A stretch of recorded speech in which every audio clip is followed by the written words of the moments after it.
where new details are now emerging that show the shooter admits that he killed Charlie Kirk on an online chat platform called Discord. So for more on this, we are joined now by Miami GOP committee woman Angie Wong and executive editor of Newsbusters, Tim Graham. Welcome to you both. Good morning. All right, Tim, let's just start with you here. So it's now coming out that on Discord, Tyler Robinson, the accused killer, wrote this, quote, "It was me at UVU yesterday. I'm sorry for all of this," end quote. But then you have Discord also coming out and saying that their internal investigation found, quote, "no evidence the suspect planned this incident or promoted any violence on their platform." What do you make of all of this new information regarding Discord now coming out? Well, it sounds like they're not telling the truth. This is a problem that we have all these social media sites where people are going to communicate, and you can't prevent these kinds of conversations from taking place.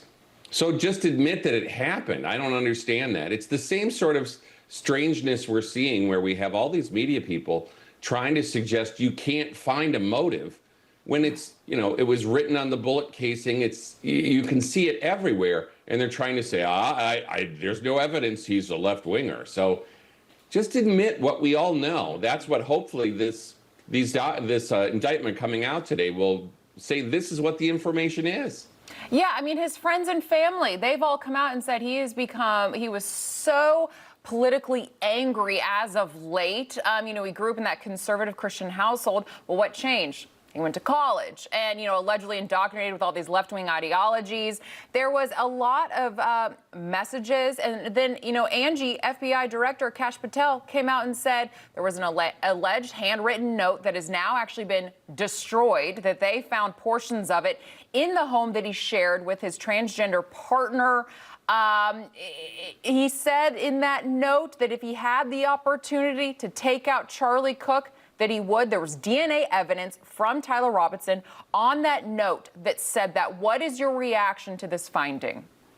Yeah, and we need to know if this is the smoking gun. Remember, Dan Bongino also came out and said this is we're in the early stages of the investigation, and rightly so. It's been less than a week. So they are combing through every piece of evidence, online, offline, through family and friends, to see what actually took place here. I know we all are craving for a narrative to put an end to this awful, awful saga, but we do need to give the investigators some time to actually do the investigative work that is necessary. Yes, I'm happy to hear that the DNA testings have come out and ties Tyler Robinson to the crime scene. All these notes and everything else, I wonder how much of it is just for the public to feel like there is some closure to it. But ultimately, Dan Bongino is absolutely right. He needs to have the time to do this investigative work. Yeah, I think that this is very widespread. And, you know, Tim, that's the next question I want to ask you. You know, there are now alleged messages coming out from, I think they're looking into at least 7 other people who alleged something bad was going to happen to Charlie Kirk on September 10th. How widespread do you truly think that this is? And, you know, how deep of an investigation are we about to get? Well, this is where it gets scary. If you have, this is sort of a coordinated plot.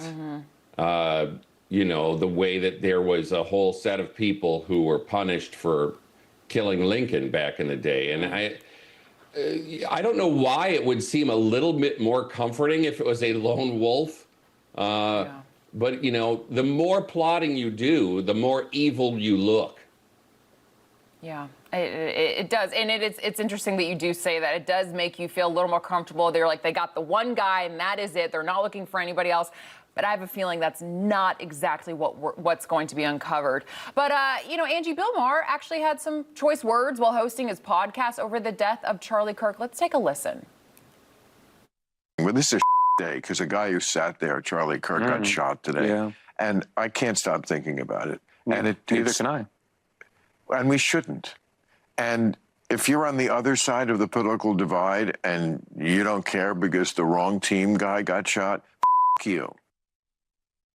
Yeah, so Angie, you know, we hear that From Bill Maher there. And then, J.D. Vance hosted Charlie Kirk's podcast yesterday, and he came out with some very sobering numbers. He said that 24% of people that consider themselves very liberal said that it is okay to be happy over the death of a political opponent. 26% of those very liberal identified people said that political violence is sometimes necessary. It's a very scary world that we are living in. And even, Bill Maher calls them out as well. Yeah, and Charlie Kirk's death is a mirror to our nation right now. Instead of a universal outrage, you have the internet lighting up, cheering them on like a sports team, like Bill Maher just said. So we're in a really, really dark time in our nation right now. I hope that we can move forward from this, and if we can find some sort of common ground instead of constantly being divided. Remember, we just had 10 years of anti-Trump, anti-conservatives coming from the left. So I don't know how all this is going to mix up, but it does not equal a bullet, and that should never be justified. No. Well said, Angie. Angie, Wong, Tim Graham, thank you so much for joining us this morning. Always a pleasure having you both on. Thank you. Thanks.